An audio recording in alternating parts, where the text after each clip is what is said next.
pasture, or by a gentle breeze. The shepherd of my soul is by my side. And should I face a mighty mountain, or a valley dark and deep, the shepherd of my soul, our shepherd, our savior, my is our guide. Minsan pa, the quiet pasture, or by a gentle breeze, the shepherd of He's with my us, soul leading is us. by my side. He's in our side. Hallelujah. Should I face a mighty mountain, or a valley dark and deep, the shepherd of my soul will be my guide. The shepherd of my soul will be my guide. Hallelujah, hallelujah. Tayo manalangin, O Diyos. Ikaw ang aming pastol. Kami ang iyong mga tupa, Panginoon. Mga tupa dahil kung ikaw ay wala, kami ay ligaw, Panginoon, sa mundong ibabaw. Lalo na, Panginoon, sa aming mga murang edad na target ng kaaway sa sanlibutan ito, Lord, na napakalakas ng pressure ng kaaway, Lord, naway maging mas malalim at malakas ang pressure ng Espiritu Santo sa amin. Abutin mo kami ng iyong tungkod, ng iyong rod, Lord, the same rod na nagtutuwid sa amin, the same rod na nag-aabot sa amin, Lord. And we love you for your chastening, for your words, for your correction. Dahil alam namin, Panginoon, na mga bagay na ito ay may layunin sa aming buhay. Yun ay magbalik ng kaluwalhatian sa iyo. Maraming salamat, O Diyos. Gamitin mo ang iyong lingkod sa oras na ito, Panginoon. I am no one, I am nobody, Lord. But kami na naririto, lahat kami ay, sino ba kami, Panginoon? Walang karapat-dapat, ngunit iyong kalooban, Lord, na mangyari ang mga bagay nito ayon sa iyong kalooban. Kaya hakbangan namin ang mga bagay nito na merong pananampalataya. Kung kami ay magbabase sa aming emotion, sa aming five senses, Lord, napakadali namin masway to and fro by the winds of this world. But Lord, we will use our faith in you, Lord. Maraming salamat, O Diyos. We put our hope in you, Lord, because you are the hope of life, as we give you all the glory and thanks in the mighty name of Jesus Christ. Amen, amen. Ating palapakan ng Panginoon. Can we shout, praise the Lord? Hallelujah. Can we shout, praise the Lord? Hallelujah, hallelujah. Bago tayo makaupo, nais kong basahin ang ating teksto sa tanghalit hapon na ito. Sa aklat ng 2 Corinthians, chapter 4, verse 16. Ang sabi ni Pablo, therefore, do not lose heart. Ulitin ko, therefore, do not lose heart. Even though the outward man is perishing, yet the inward man is being renewed day by day. For our light affliction, which is but for a moment, is working in us for a far more exceeding and eternal weight of glory. While we do not look at the things which are seen, but at the things which are not seen. For the things which are seen are temporary or temporal or transient, kung di ko nakakamali sa ibang salin. But the things which are not seen are eternal. Amen. Tayo makaupo na, mga kapatid. At naway lahat ng kabataan sa oras ito ay all ears. Mga kapatid, are we all ears sa salita ng Diyos? At sa kanina sa mga awitin, naway all mouths and all hearts tayo sa mga awitan. Dahil alam nyo, encouraging yun in a sense, in one way, na ang song leader ay fiery song leader. Pero hindi sapat yun. Dapat tayo rin sa ating mga upuan ay fiery worshipers. Hindi naman sa panahon natin, papayag ba kayo na ang song leader lang ang umaawit ng masigla? Di ba maganda yung lahat tayo, kagaya ng pangangaral kanina? We are ministers, we are workers, we are priests sa karyan ng Panginoong Hesus. not only to receive blessings, but to give blessing, to give worship sa ating Panginoon. At sa hapon na ito, nais ko kayong dalhin sa napakagandang exhortation ni Paul sa bahagi ng 2 Corinthians. At alam nyo, ang isang exhortation or ang isang encouragement, at mas alam to ng mga workers natin dahil na nakaraang Thursday, yun na napag-usapan nila, wala ako nun eh. Pero ang exhortation and encouragement or pangangaral or pagbibigay ng pag-asa, kagaya ng ginagawa ni Paul dito, nung sabi niya, do not lose heart. Alam nyo ba na mas meaningful ang exhortation or ang encouragement, mas meaningful, ibig sabihin, mas totoo, mas may halaga. Pag yung nag-encourage ay naranasan. Kaya hindi ko kayo gustong dalhin hindi ko ipagpapatotoo sa inyo yung sarili ko dahil marami kayong pwedeng sabihin. Pero pag tayo ay titingin sa buhay ni Pablo, masasabi ko na siya yung may pinaka-worst experience sa Christian life. Would you agree? Kilala natin si Pablo, ang Apostol Pablo. And I pray na pag binasa natin, sa pasimula pa lang, therefore we do not lose heart. Gusto kong malaman yung mga kapatid, mga kabataan, totoo yun. Hindi yun isang suggestion, hindi yun isang pampalubag lang ng loob, pampalakas ng loob, na huwag kang mawala ng pag-asa. Hindi, sinasabi yun ni Pablo dahil alam niya yung karanasan na yun. At sa 2 Corinthians, sa pagbubukas sa chapter 1, is mababasa nyo agad dyan in the first 5 verses pa lamang, pag-uusapan na agad the suffering of this world, the suffering in faith of the workers, yung suffering ng isang naglilingkod at sumasampalataya sa Panginoong Kristo Jesus. All about suffering. At alam nyo, sa ating mga kabataan, ang suffering is naway, ang suffering kasi is subjective ito. Meaning na subjective is hindi lang isang klase ang suffering. Ang suffering ng isang magulang ay iba sa suffering ng isang estudyante. Ang suffering ng isang estudyante ay iba sa suffering ng isang level 1 Bible class. Why? Kasi meron tayong capacity, mga kapatid. Meron tayong limit, meron tayong kapasidad na hanggang dito lang ang kaya ko. Dadating ang panahon, kaya ko rin yung mga bagay na yun. Pero ngayon sa kasalukuyan, ito lang ang kaya natin. At mababasa pa natin na sabi pa ni Pablo in the previous verses ng chapter 4, ay ang katawan natin, nandito tayo ngayon at meron tayong kayamanan saan? Nandito sa mga earthen vessels na ito. Sa ibang salin pa ang sabi niya, putikan na lalagyan, clay pot. At ang clay pot sa panahon ni Paul, mababasa din natin sa Timothy, na yung katawan, na hinalintulad niya ang katawan natin. Hinalinto niya isang clay pot. Sa Timothy, mababasa natin na isang clay pot ay basuran. Lalagyanan ng mga bagay na hindi kailangan. Upang maunawaan natin ang suffering, kailangan muna natin maunawaan kung sino tayo. Dahil pag nakita natin kung sino tayo, kaya natin sabihin at kaya natin makita na kung ang suffering ba ay suffering talaga or hindi. At makikita rin natin na yung suffering talaga na ito ay merong kasagutan sa salita ng Diyos. Alam nyo, maraming suffering sa ibabaw ng lupa. Even Paul in the book of Romans, binuksan yan, mababasa natin, the whole creation is groaning. Naghihintay sa pagbabalik na anak ng Diyos. Naghihintay sa pagre-renew. Bakit? Kasi pasira tayo lahat, mga kapatid. Alam natin ito, pero minsan magandang mapaalalahanan. Lahat tayo ay mamamatay. Bata man o matanda, minsan kasi, kahit ako, minsan naisip ko, 27 pa lang naman ako. Baka malayo pa.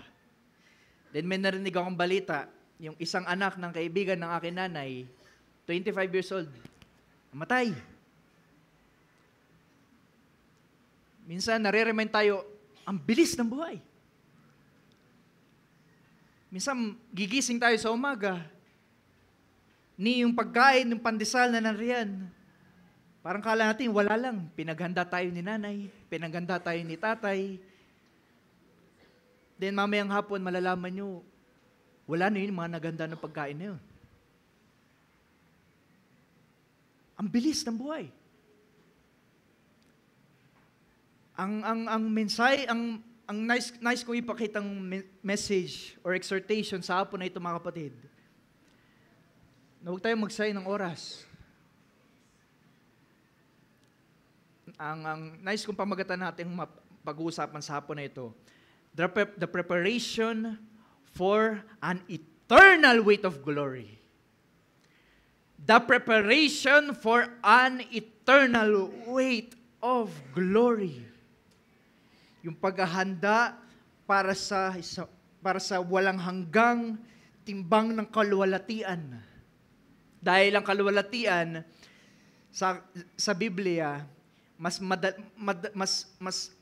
pinagdiinan ng kaluwalhatian at kaluwalhatian ng Diyos at kaluwalhatian ng mga anak ng Diyos sa New Testament at lalo na ni Paul. Kaya ang sinasabi ko sa inyo kanina, tignan natin ang exhortation sa oras na ito, hindi exhortation ni Brother Anson, dahil marami kayong pwede masilip. Hindi tayo pare-parehas ng karanasan. Pero tingnan natin sa buhay ni Paul. Dahil after all, ito ay exhortation ni Paul. Dahil kung merong mang dumanas ng kahirapan sa lahat ng mananampalataya ng Diyos, I think si Paul yun. Kung di ako nagkakamali, pinugot ang kanyang ulo, ang kanyang kamatayan. Kung di ako nagkakamali. At ang sabi ni Pablo sa ating teksto, therefore, we do not lose heart. Gusto niyo ba yung mga kapatid? Yung hindi ka mawalan ng pag-asa? At alam niyo ba kung bakit sinabi yan, yung do not lose heart? Sa ibang salin, sa ibang teksto na ginamit yung original word ng lose heart is do not worry. Kaya sinasabi yun kasi ang pag-asa, mga kapatid, nauubos. Nawawala. Kasi hindi naman sasabihin to kung infinite. Diba? Kung infinite ang pag-asa, hindi naman kailangan sabihin, do not lose heart. Huwag kang mawala ng pag-asa. Kaya sinasabing huwag kang mawala ng pag-asa kasi ang pag-asa nawawala.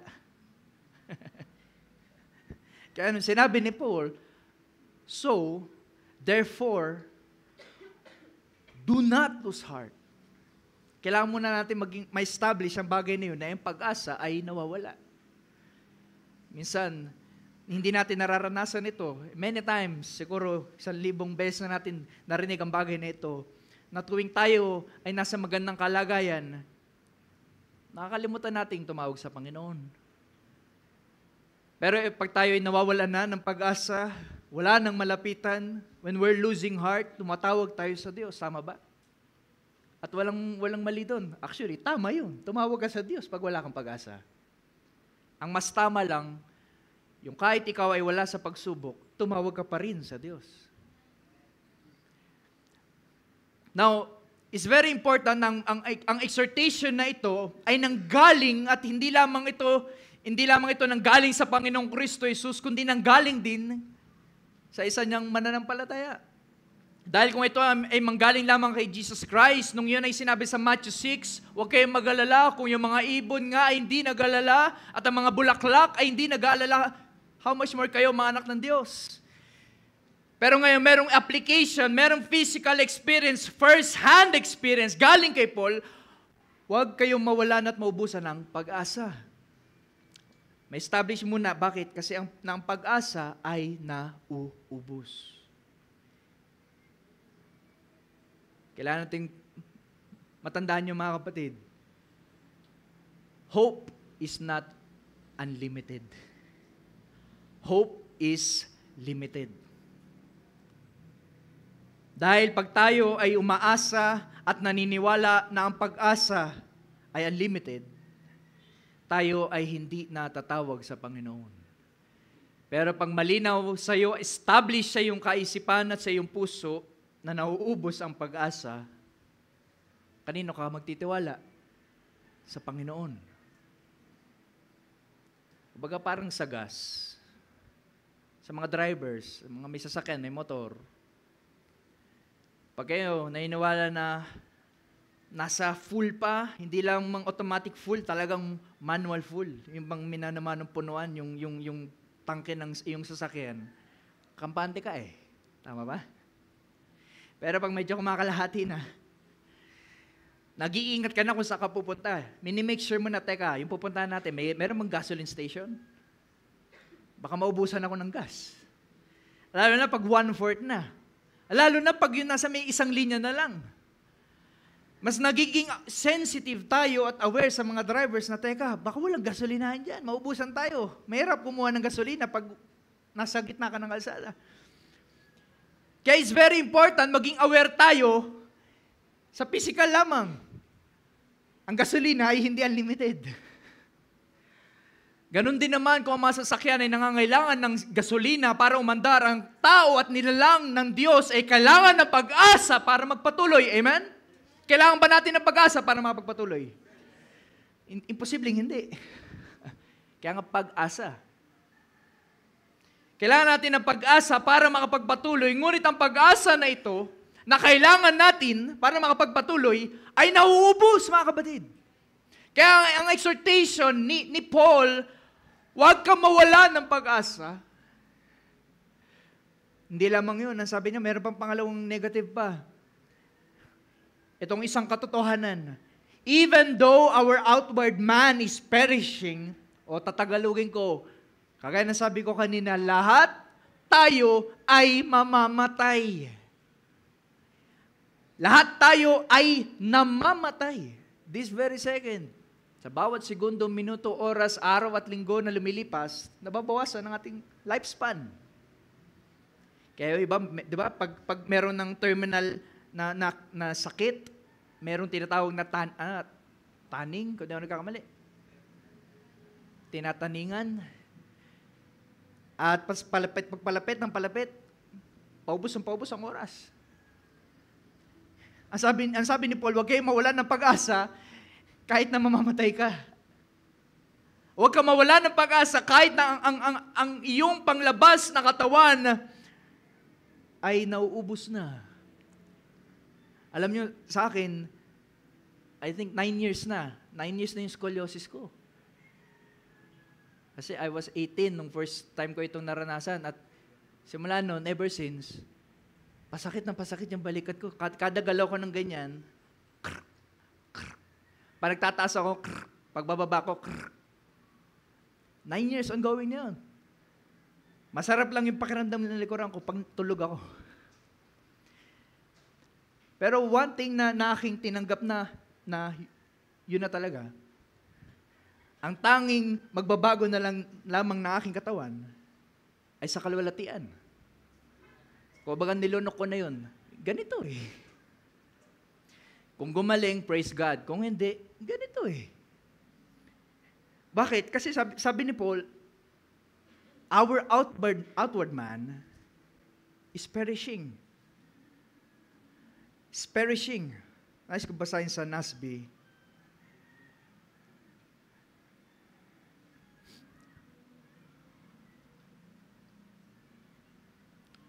Ang sabi dito, our outer man is, ang ganda ng salita, decaying.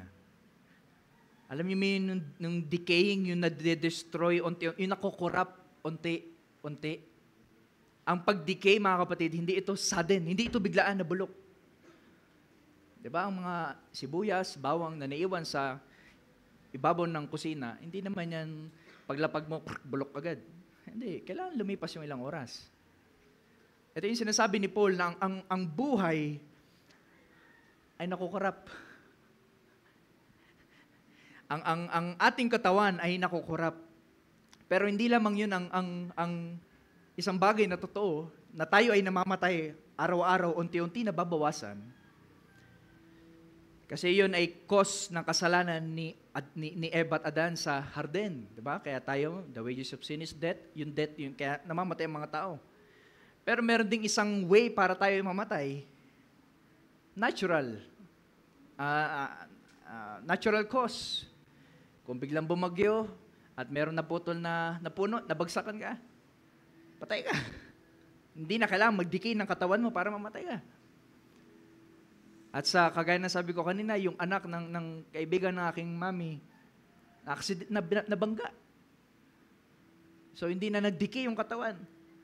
Bago mamatay, nabangga, namatay, tsaka magdi-decay. Dahil ang patay ay nabubulok. So hindi lamang truth na tayo ay namamatay at isipin natin, bata pa naman ako. School muna before ministry. Work before ministry. Family before ministry. Bata pa naman ako eh. Yun ay kung ito lang yung truth. Na yung outward man natin is namamatay. Sige, ang natural, ang average age ngayon, kung di ako nagkakamali, ng lifespan is 90. Kaya lang, hindi lang yun yung truth. Accidents happen. Nais kong basahin ang teksto, galing din kay Pablo. Ang sabi niya sa 2 Corinthians chapter 11, verse 23. Ito ay yung kanyang ikumpara ang kanyang sarili dahil may mga nagmamalaki na mga false apostles. Are they, verse 23, are they ministers of Christ? I am more, in labors more abundant, in strife above measure, in prisons more frequently, in deaths often. Marami ng near-death experience si Paul. Verse 24, from the Jews, 5 times I received 40 stripes, minus 1. Hindi ko alam kung bakit may minus 1, pero may minus 1. 25, 3 times I was beaten with rods, once I was stoned, 3 times I was shipwrecked. A night and day I have been in the deep, in journeys often, in perils of waters, in perils of robbers, in perils of my own countrymen,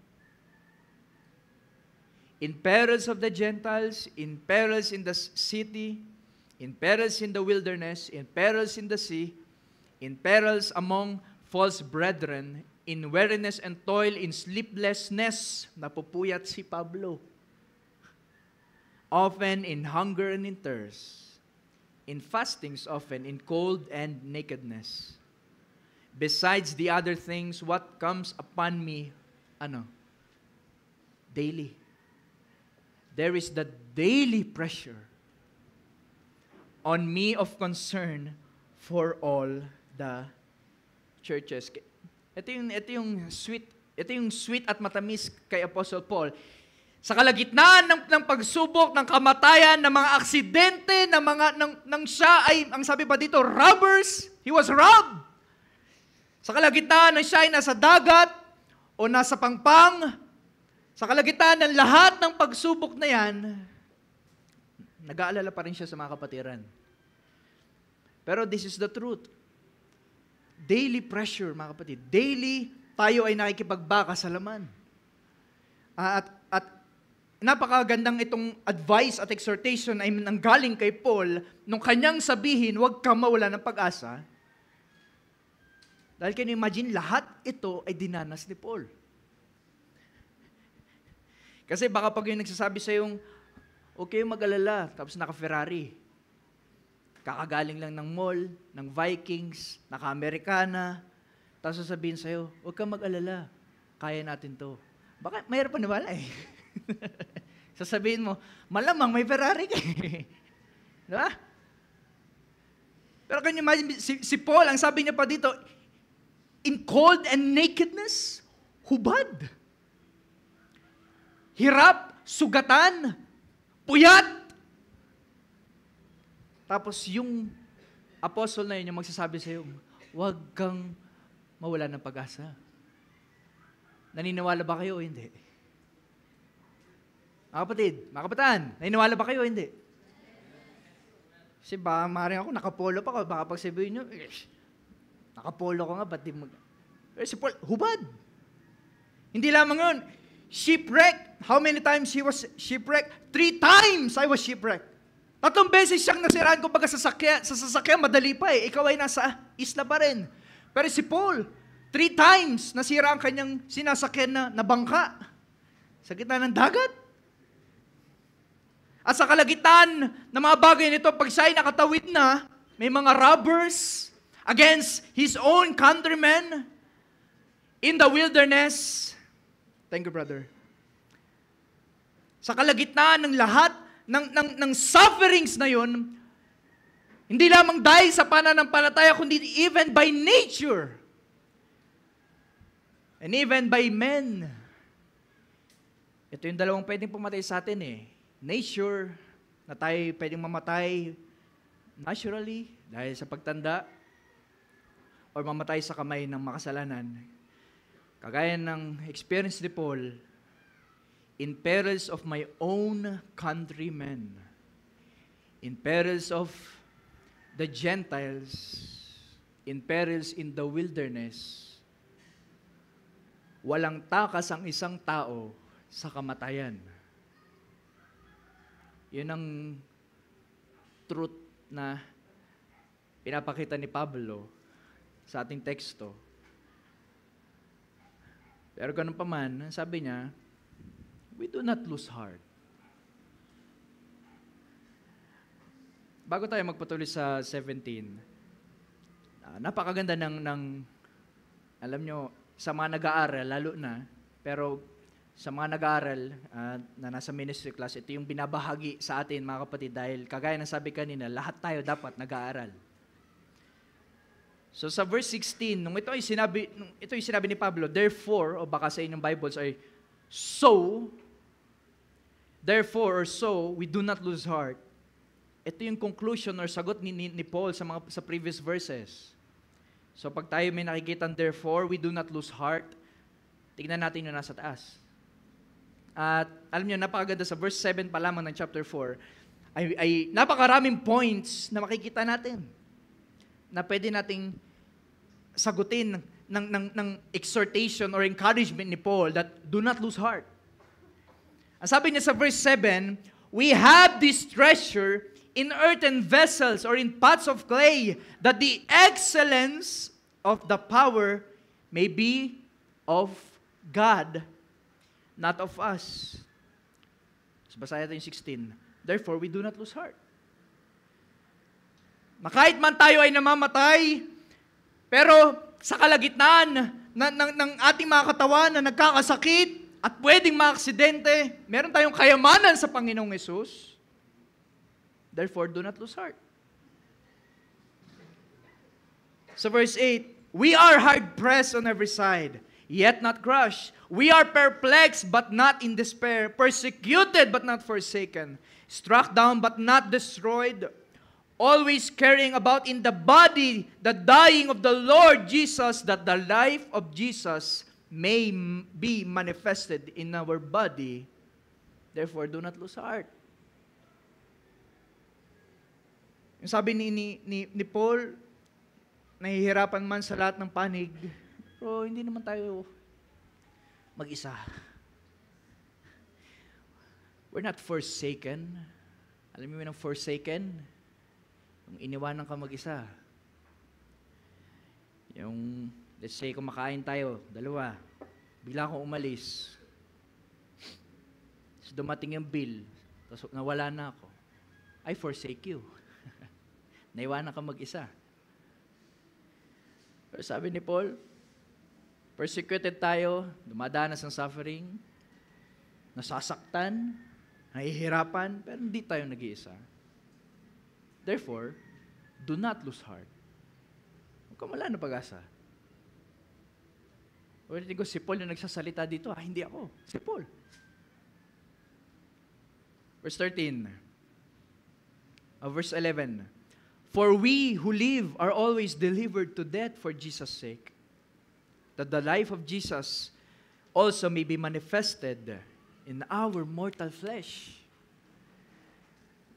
Ano yung mahalaga yung mga kapatid? Dahil naway hindi tayo puro paghihintay sa pagbabalik ng Panginoon, pag naghihintay sa kalwalatian ng Panginoon, at baka sabihin natin, pagdating dun, talagang magpupuri ako sa Diyos pagdating sa langit. Talagang pagdating sa kalangitan, dahil wala ng kasalanan, wala ng trabaho, walang business sa ibabaw ng lupa, malayo ako magpupuri sa Diyos sa langit. Baka kakaganon natin, makalimutan natin na sa laman natin, mga kapatid, we can glorify God. We can give praise, thanksgiving, worship to God, even in this mortal flesh. Therefore, do not lose heart.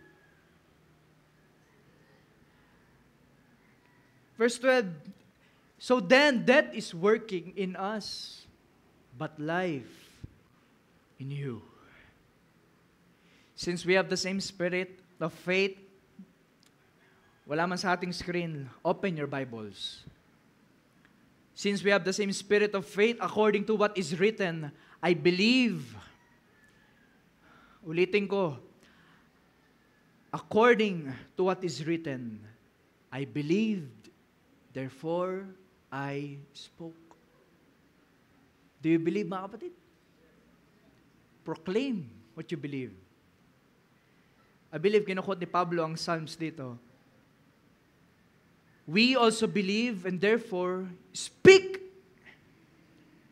Ano yung ini-speak nila? Knowing that He who raised up the Lord Jesus will also raise us up with Jesus and will present us with you. Ito yung sinasabi ni Paul na bagamat tayo ay nahihirapan, dumadaan sa anumang pagsubok sa ibabaw ng lupa, namamatay at namamatayan ng mga malalapit sa buhay at mga minamahal sa buhay.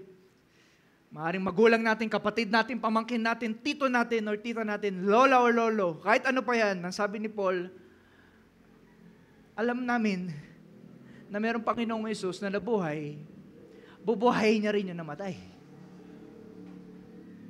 Therefore, do not lose heart. Ulitin ko, si Paul, na ilang beses nang naaksidente, nanakawan, na-hold up, hindi lamang ng mga tao, nasaktan ng tao, kundi nasaktan din even by nature.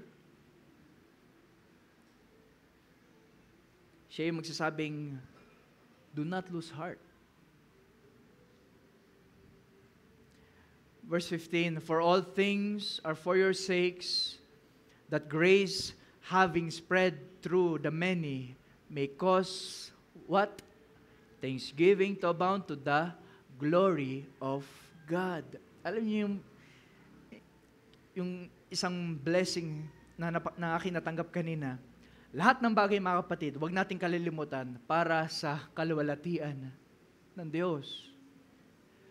Gusto natin mag-back up, gusto natin mag-song leader, gusto natin maging preacher, gusto natin maging teacher, gusto natin maging ministers, deacons, MCs, gusto natin mag-ayos ng upuan, gusto natin mag-map, gusto natin mag-Bible study, gusto natin mag-serve. Lahat ng yan should be for the glory of God. Kahit sa mga nag-aaral, minsan sa mga nag-aaral, ang hirap, mapupuyat ka talaga. Ating pastor na nandito, kung meron mang pinakapuyat, I guarantee si pastor ang pinakapuyat.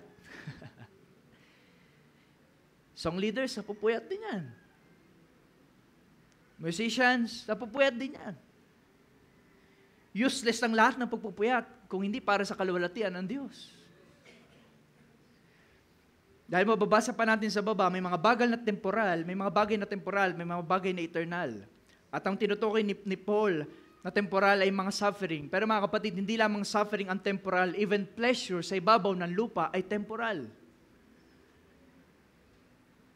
Now, sabi ni Paul, verse 16. Anong oras ba? Okay. First verse.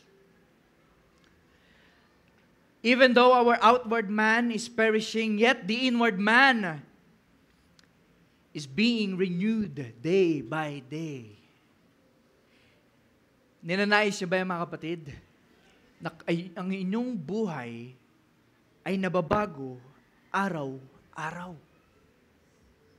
Nababago araw-araw. Nice kung magbasa tayo ng ilang teksto. Nice kung basahin in Isaiah chapter 40. Daan tayo sa Old Testament. Verse 31.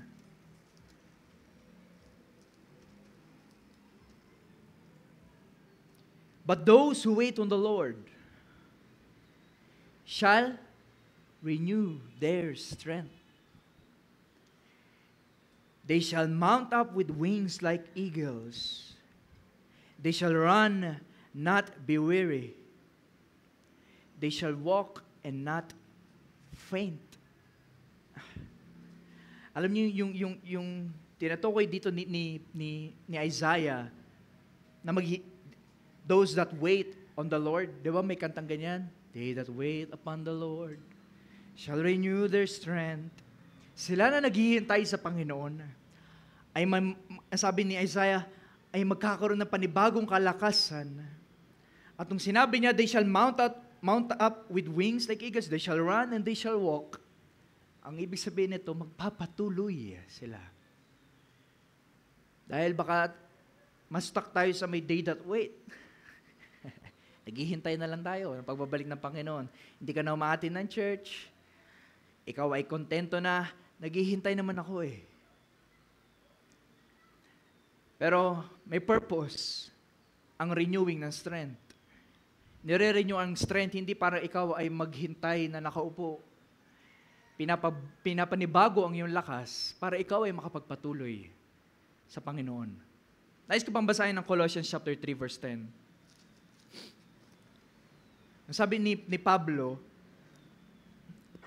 I believe this is very important dahil this is only the second time na ginamit niya ang word na renew.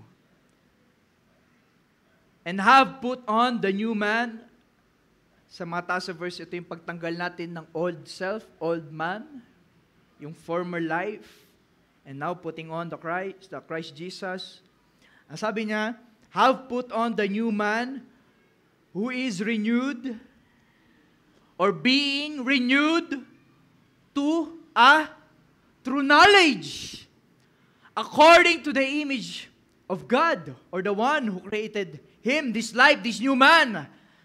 Ang sabi ni Paul sa ating teksto, our inner self is being renewed day by day. Now, it's very important mga kapatid dahil I believe na yung being renewed day by day, daily and every day, it has something to do, meron itong kinalaman sa ating pagkakakilala sa Diyos. Hindi ito yung nababago tayo na ikaw ay gigising at na-renew ding ching, ikaw ay malakas na. Ding ching, wala ka ng sakit. Ding okay na, wala na akong problema. No. I believe merong itong kinalaman sa pagkakilala natin sa Panginoong Kristo Jesus. Dahil hindi tayo pwedeng ma-renew outside of the knowledge of Christ. Can you believe? Can you imagine? Pwede ba tayong, kagaya ng sabi ng Romans 12, pwede ba tayong do not be conformed or ma-transformed nang hindi na babago ang ating isip? And it's very important na mind, to renew your mind. Because I believe, mga kapatid, na ang ating isip ay konektado sa ating puso. Minsan sinasabi natin, ang laman naman na aking puso ay ganito, ang laman na aking puso ay ganito. Kaya nagdi-decide tayo, pumipili tayo ng mga bagay, nagdi-desisyon tayo, ito ang bagay na gusto ko, ito ang bagay na ayoko, dahil ito ang sabi ng puso ko. Pero bago yung makarating sa puso natin, dumaan muna yun sa ating isip. Pinag-isipan muna natin yun. Nilatag muna natin yung mga options and choices and yung mga bagay. Then tsaka tayo nagde-decide. Then tsaka natin nilulunok. Then tsaka yun yung pumapasok sa ating puso. Kaya I believe, para tayo ay ma-renew day by day, kailangan din natin makilala ang Panginoong Kristo Jesus day by day. Hindi tayo magiging bago at magkakaroon ng kalakasan na bago. Labas at kung hindi natin kilala ang Panginoong Kristo Jesus. At uulitin ko, si Paul ang nagsasalita dito. Si Paul na napakaganda ng kanyang personal revelation mula sa Diyos nung siyang ma-encounter niya ang Panginoong Jesus. Kaya sabi niya, do not lose heart. Kung gusto natin maging bago at makakuha ng kalakasan sa Panginoon, sa pang-araw-araw mga kapatid, magbasa tayo ng salita ng Diyos. Dahil hindi natin makikilala ang Panginoong Hesus kung hindi sa pamamagitan ng salita ng Diyos. He is expressed in His inspired word. What a privilege na pwede nating basahin ito nang walang magpa-persecute sa atin sa labas. So we do not lose heart. You know, mga kapatid, mahalaga yun na may establish sa atin ang kaisipan na yan. Na yes, tayo ay namamatay. At hindi lang namamatay naturally dahil by old age. Kung di kagaya na sabi ko kanina, pwede tayong mamatay dahil sa mga makasalanan. Sa sitwasyon pa ni Pablo, sa mga nagpa-persecute sa kanya. Pero may establish din sa atin na para ang ating inner man, ng ating inner self, ay matransform, mabago, kailangan mabago ang ating isip. Para mabago ang ating isip, kailangan makilala natin ang Panginoong Hesus. Alam niyo, mahirap baguhin ang isip ng tao. Amen? Nainiwala ako, walang mature Christian dito, bigla. Walang nagsabing, naniniwala talaga ako dyan. Agad? Duda ako. Merong questions. Diba? Pero mahirap mabago ang isip ng tao. Pero pag salita ng Diyos ang narinig ng tao, at yan ay narinig, nice kung kuhain ang salitang ginamit ng prophet, my theophany body heard in heaven. Narinig ang salita, dahil ikaw ay called at tinawag ng Panginoong Hesus, there's a response. Kaya mahirap man mabago ang ating isip, pero sa kapangyarihan ng salita ng Diyos, walang imposible. Amen? Nais ko ulit basahin ito. Our inward man is being renewed day by day. It's very important din na sinabi ni Paul dito, ba't hindi siya naputo sa salitang being or has been renewed. Ang sabi niya dito, the inward man is being renewed. Being, sa mga nag-aaral na English, present tense ito, ongoing process, being renewed, day by day. Hindi isang karanasan, mga kapatid. Hindi ito isang beses na may fellowship at may altar call at ikaw ay lumuhod sa harapan at ay pag-pray ng lingkod ng Diyos at ikaw ay umuwi at sapat na sa yun. Ikaw ay okay na ako dun. Talagang naalala ko yung araw na yun, naalala ko yung araw na yun. Maaring yan ay tumagal sa'yo, magbigay sa'yo ng pag-asa, pero meron niyang limit. Meron niyang hangganan. Kaya ang sabi ni Pablo, you need to be renewed. And we are being renewed every day. Day by day. And we can only be renewed day by day if we have Christ, Jesus, day by day. Kasama ba natin ang Panginoon, mga kapatid? Sa inyong school, I pray, hindi natin at hindi nawawala ang Panginoong Hesus sa isip. Sa trabaho, sa family life, sa office, sa anumang mga calling natin sa ibabaw ng lupa. We need to be renewed every day, mga kapatid. So we do not lose heart. Dahil para tayo ay hindi mawalan ng pag-asa, kailangan natin mabago araw-araw. Nais kong magbasa sa Old Testament. Nais kong basahin ng Habakkuk chapter 3.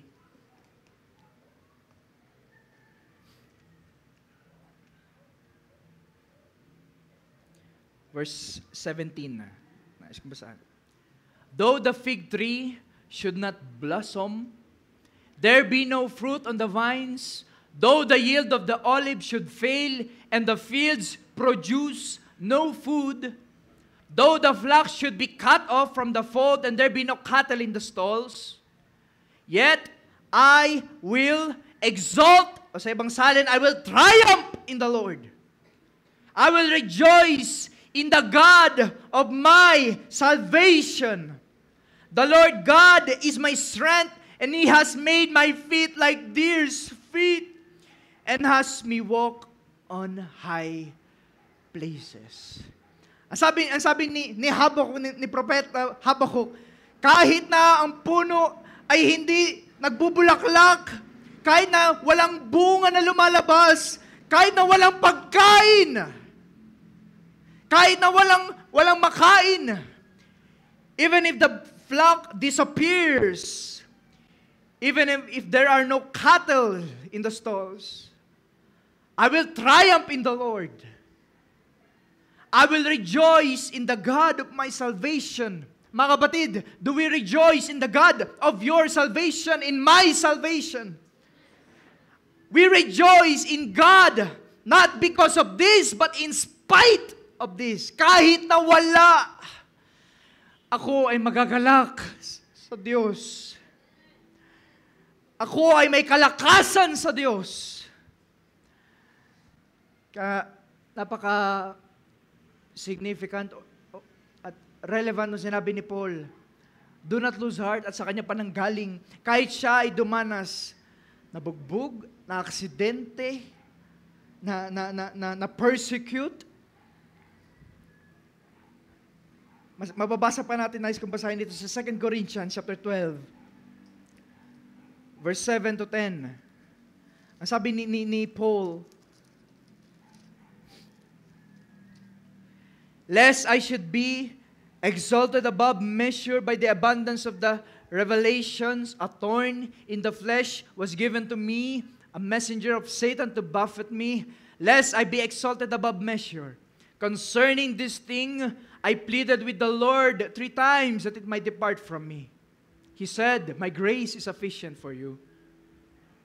My strength is made perfect in weakness. Therefore, kaya, most gladly I will rather boast in my infirmities, that the power of Christ may rest upon me. Therefore, I take pleasure in infirmities, in reproaches, in needs, in persecutions, in distresses for Christ's sake. Kasi, when I am weak, I am strong. Ito yung blessing sa suffering. There's a blessing in suffering. Ang sabi ni Paul, kung meron man ako ipagyayabang yung kahirapan ko. Isipin yun, contradiction yun eh. Maraming mukhang contradiction sa mga sinasabi ni Paul eh. Pero kung ating sisiyesta sa atin, hindi. Bakit? Naranasan niya eh. Kung naka-Ferrari si Paul, maniwala pa ako, contradiction talaga yun. Pero naranasan niya eh. Mababasa pa natin sa ating teksto na ang kanyang sabi, for this light momentary affliction, can you imagine? Affliction, yung sakit, yung kahirapan ay magaan. Meron bang mahirap na magaan? Ang alam ko, ang mahirap, mabigat eh. Pero mababasa natin kung bakit sinabi niya yun. At kagaya ng sabi ko, hindi ako yung nagsabi nun. Si Paul.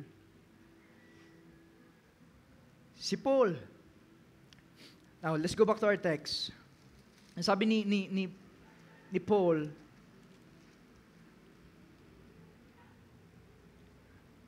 Even though our outward man is perishing, yet the inward man is being renewed day by day. So for us to be renewed day by day, mga kapatid, we need to get our minds changed. We need to be filled with the knowledge of Christ, to put on the Lord Jesus Christ. Because for our light affliction, verse 17, for momentary light affliction is producing, o sa ibang salin, working for us an eternal weight of glory,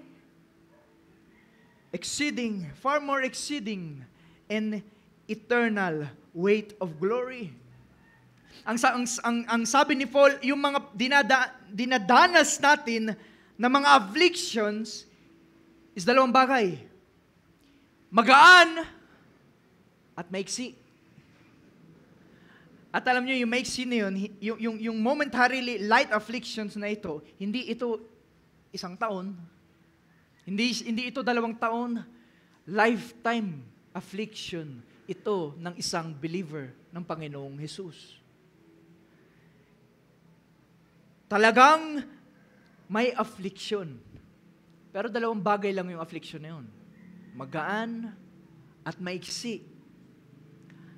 At ipapakita niya kung bakit magaan at maiksi. At kagaya ng sabi ko kanina, parang contradiction, pero hindi.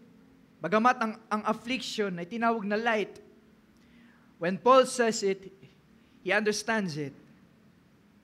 Now, sabi niya sa baba,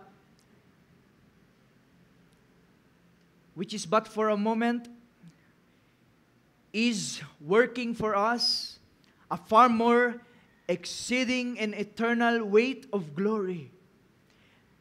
Ang sinasabi ni Paul dito na yung mga pagsubok, kahirapan, kamatayan, dahil baka iniisip natin, wala namang masyadong mahirap sa buhay ng kabataan. Pero kagaya ng sabi ko kanina mga kapatid, ang buhay ay napakabilis. Hindi ko nga ma-imagine, may 7 months old baby na ako. What? Hindi ko ma-imagine, 3 years na lang, 30 na ako. Ang bilis, ang panahon. Minsan napapaisip ako. Can you imagine, January, 21 na. 21 days na lumipas after New Year. Pag pinag-usapan ni Paul at dinescribe niyang, we do not lose heart, even though our outward man is perishing, wag nating isipin, dahil bata pa naman ako eh. Hindi ko pa kailangan, hindi ako nawawala ng pag-asa. Ang dami kong pag-asa. Bata pa ako. Bata pa ako. Well, no. Meron nga namamatay na infant eh. Meron nga namamatay, nasa tiyan pa lang eh.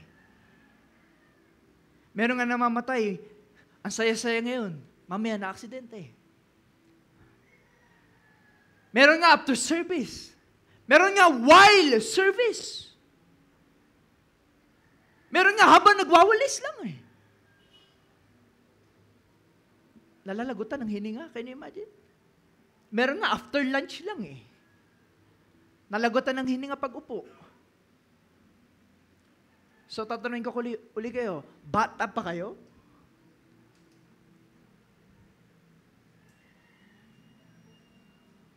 Our outward man is perishing, mga kapatid. But this perishing is not limited by age. No. Mas matalino si Satanas dyan. Alangan sabihin ni Satanas, ay sayang, mamamatay lang yung mga anak ng Diyos by old age. No. You know, even si Job, can you imagine Job? Di ba sa chapter 1, makikita natin yung kabuuan ng storya at yung unfolding sa following chapters na ang kanyang mga anak, 10 ang anak ni Job, if I'm not mistaken, 7 lalaki, 3 babae. Nagkakainan sa bahay ng kuya. Can you imagine? Ang saya-saya nun ha? Di ba? Nagfe-fellowship sa bahay ng kuya at panganay ni Job. Nagkakainan. At si Job nasa bahay niya. Maharing, kung anong ginagawa naman ni Job, hindi natin alam. Then suddenly may kumakatok, Job, Job, Job! Yung mga alaga mong hayop, 3,000 donkeys, if I'm not mistaken, lahat nanakaw. And habang nagpapatuloy, yung lalaki, Job, Job, Job! Yung mga anak mo. Habang nagkakainan, may malakas na hangin, may malakas na ulan, may malakas na trahedya nangyari, gumuho ang bahay. Patay siya ng lahat, ako lang naiwan para ibalita sa iyo. At habang nangyari, Job, Job, Job, 3 beses, can you imagine? Baka si Job, habang ang saya-saya, nasa bahay lang. Then may balita, 3 magkakasunod. Ang bilis ng buhay. Imagine, nagkakainan. Habang nagkakainan, dead on the spot. Kaya yung sinasabi ni Paul, do not lose heart. Hindi lamang ito para sa mga matatanda. Hindi lamang ito para sa mga maedad na dahil our outward man is perishing. Ang sinasabi ni Paul dito, itong laman na ito mismo, basurahan lang ito. It's a clay, putik lang ito. It's nonsense kung ito ay wala sa Panginoon. But when we're being renewed, day by day, our mind being transformed by the knowledge of Christ, by the one who created us. Napakasarap na blessing yun, mga kapatid. Pag sinabihan kang do not lose heart, sasabihin mo talaga, Amen. Hindi na natin isipin, bata pa ako. I can't imagine, si Job, after nung 3 beses kumatok ang mga alipin, ang mga servants ni Job, ang kaaway, sigurado ako naghihintay. Dahil diba, ang reasoning ng suffering ni Job, dahil sa chapter 1, na tinanong siya ng Diyos, Satanas, devil, anong ginagawa mo dito? Sabi ni Satan, dito naglalakad-lakad lang ako sa kaharian ng mundo. Dahil ang kaaway, ang Diyos ng sanlibutan, naghahari-harian siya dito. Sabi ng Diyos, have you considered my servant Job? Sabi ng Diablo, oo, na-consider ko na si Job. Pero kaya lang naman yan sumasamba sa'yo kasi iniingatan mo eh. Ang ganda ng kaharian ni Job, libo-libong stocks, livestocks. Ang daming servants. Kaya kasi nasamba niyan kasi iniingatan mo. So I can imagine, nung si Job ay namatayan ng anak, nanakawan, nasira lahat, even to the point na siya na mismo ay nagkasakit, I can imagine ang kaaway, ito na. Susumpain na ni Job ang Diyos. Ito na. Si Job, tatalikod yan sa Diyos. Pero hindi. Sumamba pa si Job.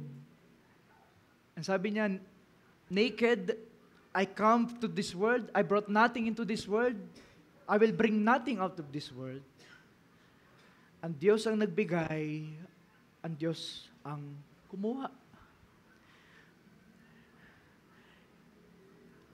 Si Job ay living testimony ng he did not lose heart. Because even his outward man is perishing, literally, perishing yung kanyang physical na katawan. But his inward man did not curse God. Kaya, 17, ang sabi ni Paul ulit, our light affliction, which is what?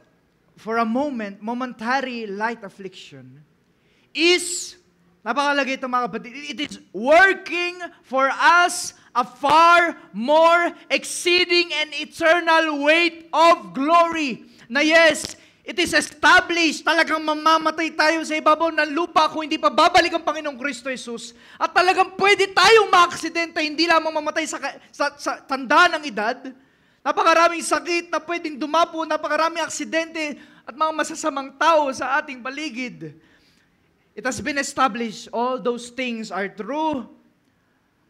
Pero ang sabi ni Paul, even though these things are true, namamatay ka, kung ikaw man may sakit ngayon, kapatid, at hindi mo na ma-imagine na ikaw ay umabot ng 50 years old, 40 years old. Ako nga, hindi ko ma-imagine, pa nag-50 ako, na may scoliosis pa rin ako, baka 30 years plus ng scoliosis, I can't imagine, baka mag-break na ako. Pero ang sabi ni Paul, saglit lang iyon. At saglit lang yun, bakit? Yung saglit na yun, bagamat saglit, bagamat mahirap, it is still affliction. Yes, light. Pero mahirap pa rin eh. Right? Pag tayo mamaya bilang may nabalitaan, namatay si ganito, nagkasakit si ganito, mahirap pa rin talaga yun.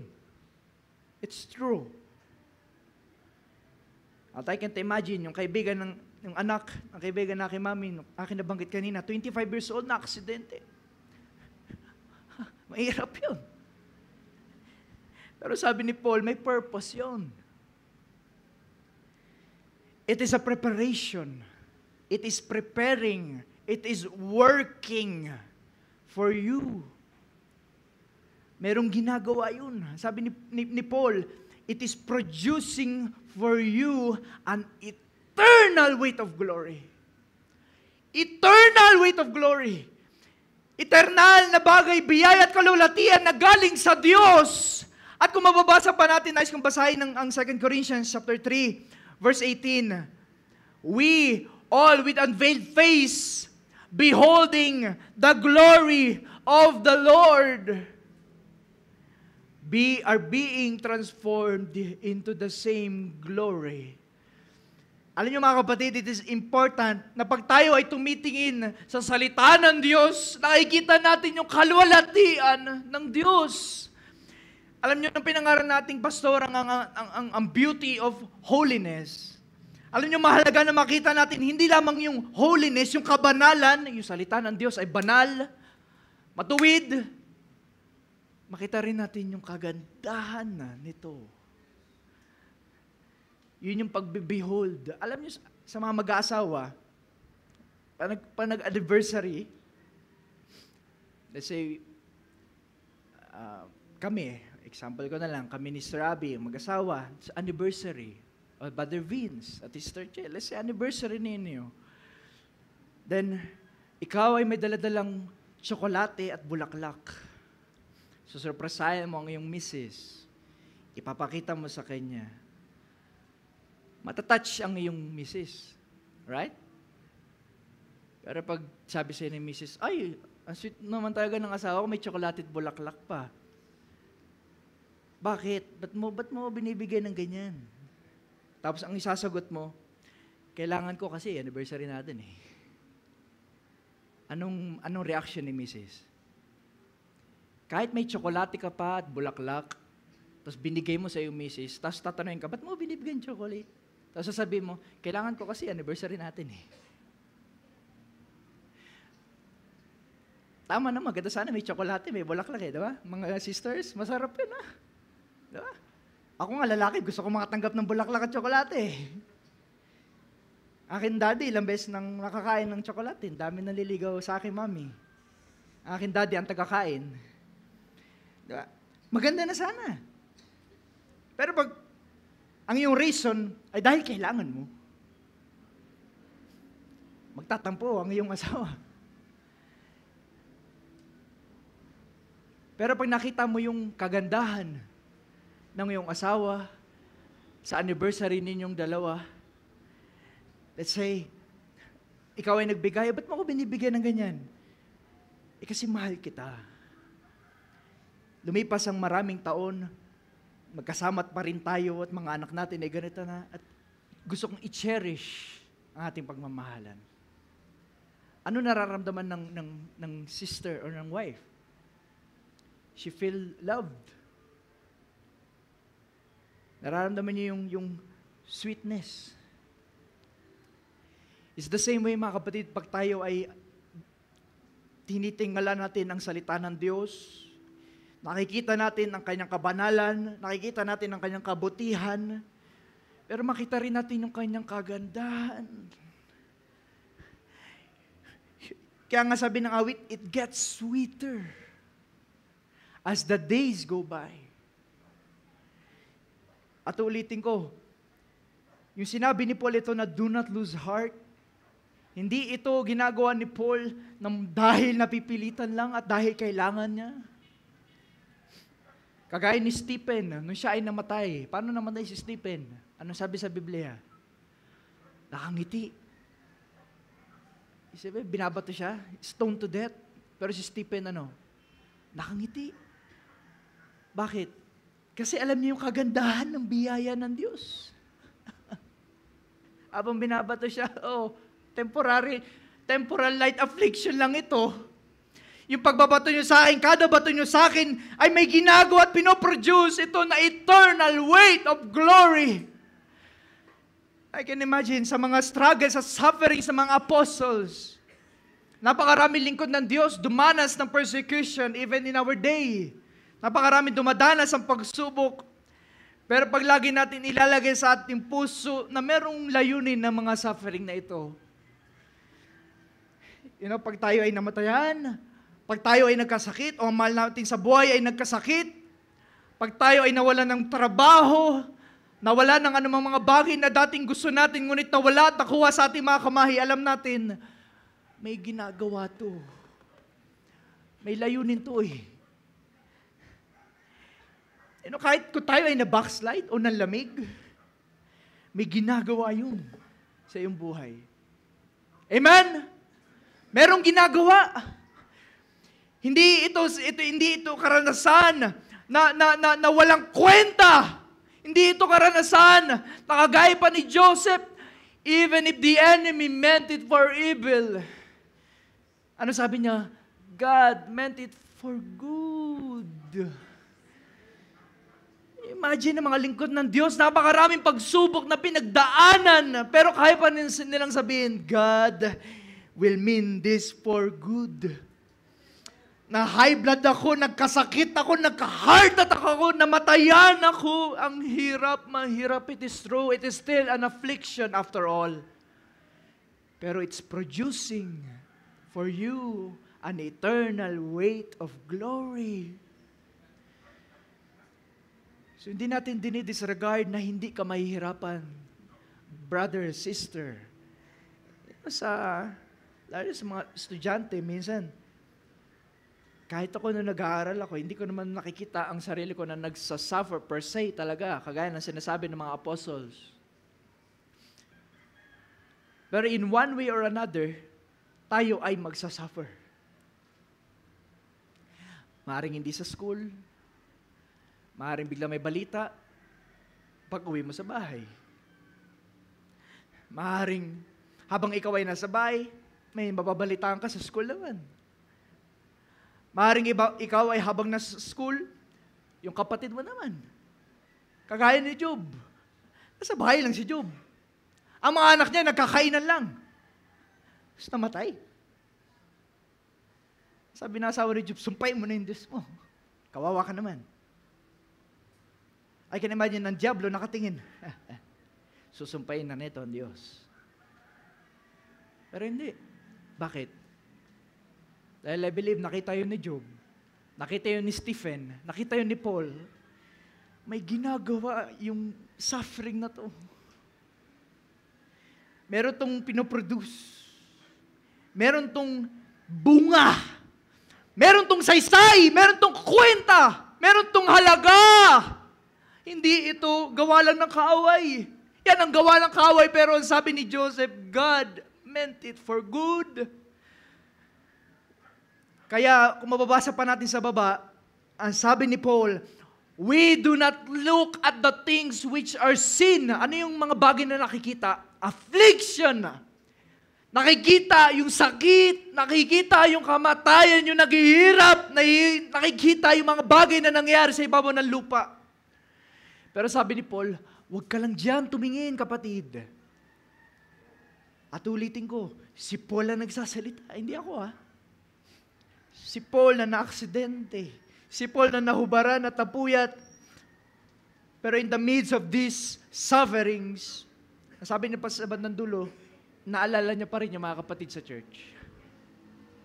What love ng isang lingkod ng Diyos. Kaya sabi niya, huwag kayong tumingin sa mga bagay na nakikita. Bakit? Dahil yung mga bagay na nakikita, temporary. Ulitin ko, yung temporary dito at momentary light affliction, hindi ito one-time experience na tapos na ako sa school, sa wakas, tapos na yung suffering ko. No. Hanggang ikaw ay mamatay, may affliction. Yung momentary affliction na yun, lifetime yun. Pero sabi ni Paul, temporary lang yun. Ulitin ko, tanggalin natin sa ating kaisipan, bata pa ako. Bata o matanda, 15 years old or 70 years old, sa mata ni Paul, sa mata ng Diyos, temporary lang pares yun eh. Kaya huwag ka tumingin sa nakikita. Tumingin ka sa may bagay na hindi nakikita. Dahil yung mga bagay na hindi nakikita ay eternal. Napakalaga mga kapatid na ang dahilan nung ito ay sinabi ni Paul, we do not look at the things which are seen. Alam nyo, meron siyang magandang isang halimbawa dito sa aklat ng Romans. At nais kong basahin ito. Sa chapter 4, verse 18, ang sabi ni Pablo,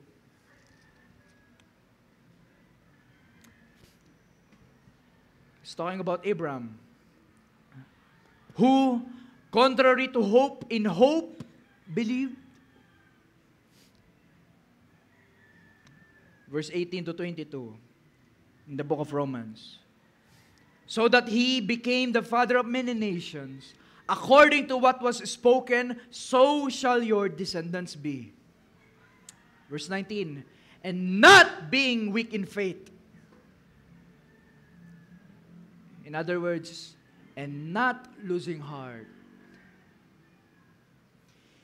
He did not consider his own body already dead since he was about 100 years old. Can you imagine? 100 years old.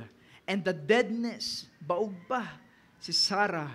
Verse 20, he did not waver at the promise of God through unbelief, but he was strengthened in faith, giving glory to God, and being fully convinced. Paano siya na-convince? Sa kanyang isip. Dahil bakit? Dahil kilala niya ang Diyos. Sumampalataya siya sa pangako ng Diyos. So he was fully convinced that what he had promised, he was also able to perform. He was not looking at the things na nakikita. Dahil kung si Abraham ay titingin sa kanyang balat, 100 years old, magkakaanak pa ba kami? Pwede na akong gumawa ng mapa ng Pilipinas sa balat ko. Kulubot-kulubot na. Di ba? Hindi lang sa kanyang katawan, sa katawan ng kanyang asawa. Baog na eh.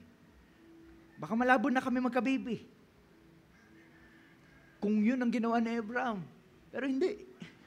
Ang sabi ni Paul, he was convinced, he was strengthened in faith, giving glory to God. And he was fully convinced. Paano siya na-convince?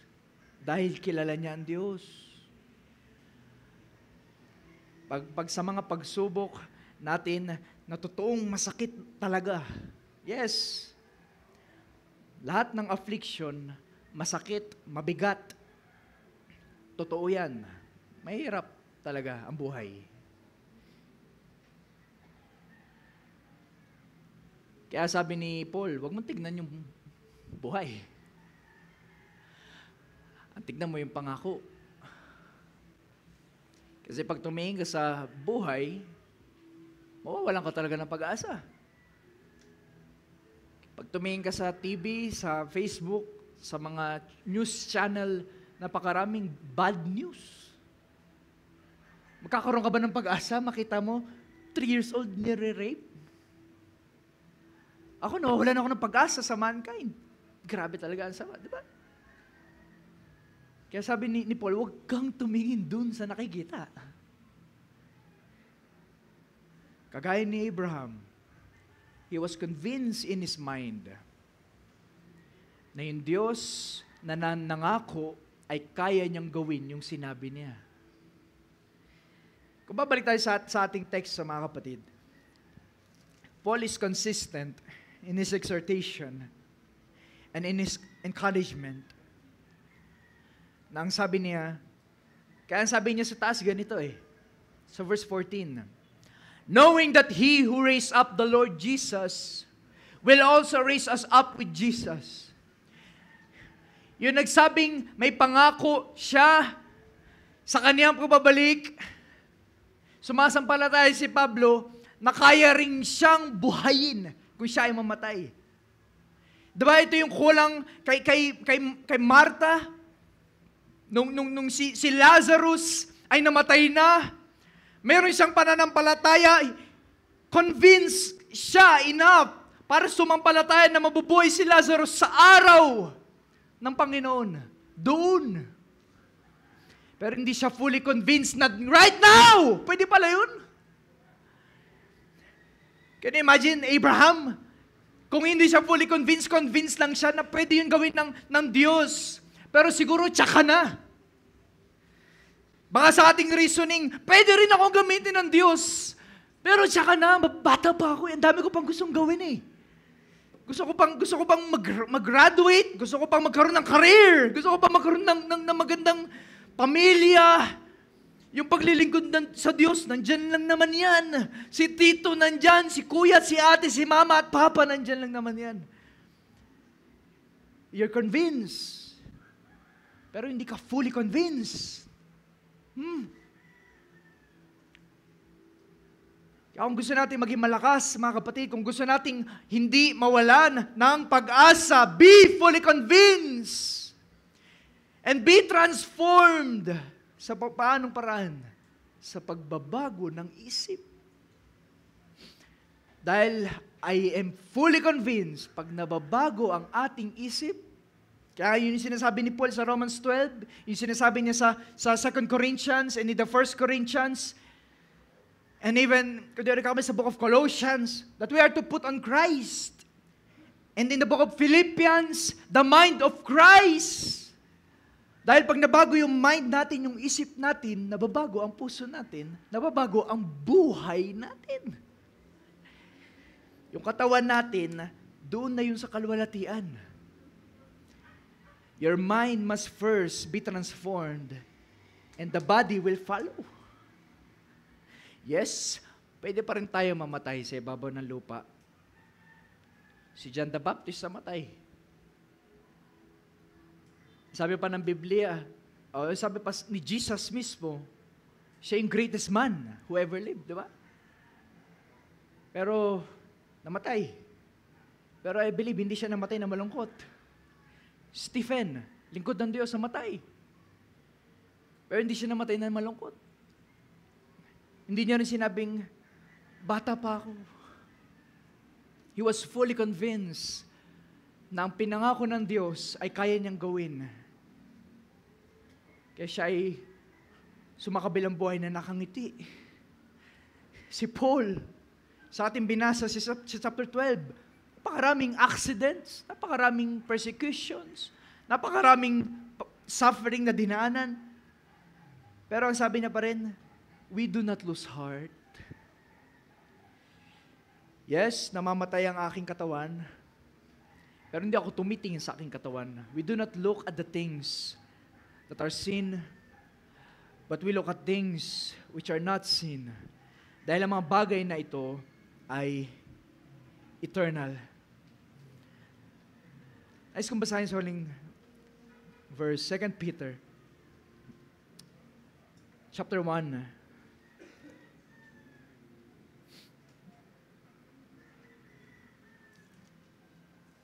Are you still with me, mga kabataan? Chapter 1, verse 3. As His divine power has given us all things that pertain to life and godliness. How? Through the knowledge of Him who called us by glory and virtue, by which we have been given to us exceedingly great, precious promises. Si Peter na nagsasalita dito.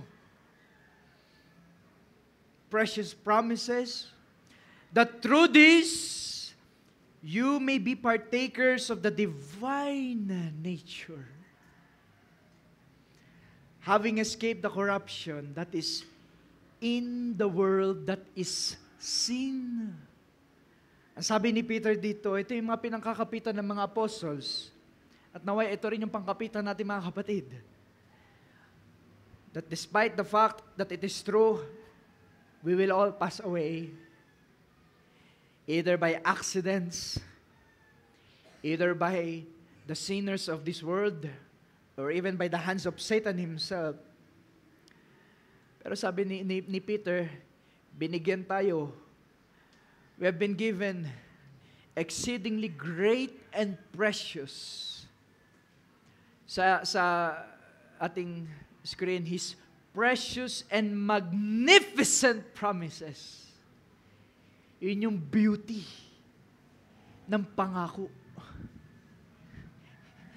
Hindi lamang of His promises. Ito yung nagpapatamis dun eh. Magnificent, precious promises. Nag-expect ba tayo ng mga pangako ng Diyos, mga kapatid? Alam niyo, pag itong bagay na yun ay totoo sa atin, nakikita yun sa atin. Kagaya na sabi ni Paul, I believed, therefore I spoke. Makikita sa kanya yung pinaniwalaan niya. Bakit? Sinasabi niya eh. Hindi niya lamang sinasabi, pinamumuhay niya. He did not lose heart despite ng lahat ng kanyang pinagdaanan sa chapter 12. Bakit? Kasi merong siyang pangakong pinangkakapitan. Hindi lamang pangako, ulitin ko. Dakila! Maluwalhating mga pangako. Hindi ba napakatamis nun, mga kapatid? Hindi lamang yung promise, it's precious promise, great and magnificent promises of God. That we may be partakers of what? The divine nature. Kaya sabi ni Paul, namamatay man ang katawan na ito, nagpe-perish, nagugunaw, nabubulok at nasisira, nakukorap. Nevertheless, I am being renewed day by day. Bakit? Dahil namamatay man ito, nagkakasakit man ito, maaksidente man ito, o hindi man ako, yung mga mahal ko sa buhay. Kahit man nangyayari yun, and it's all true, it's affliction. May ginagawa yun sa aking buhay. It is preparing for me, producing for me, an exceedingly weight of glory. Hallelujah. Tayo tumayo mga kabataan. At nais kong tapusin ang ating baksa sa hapong ito.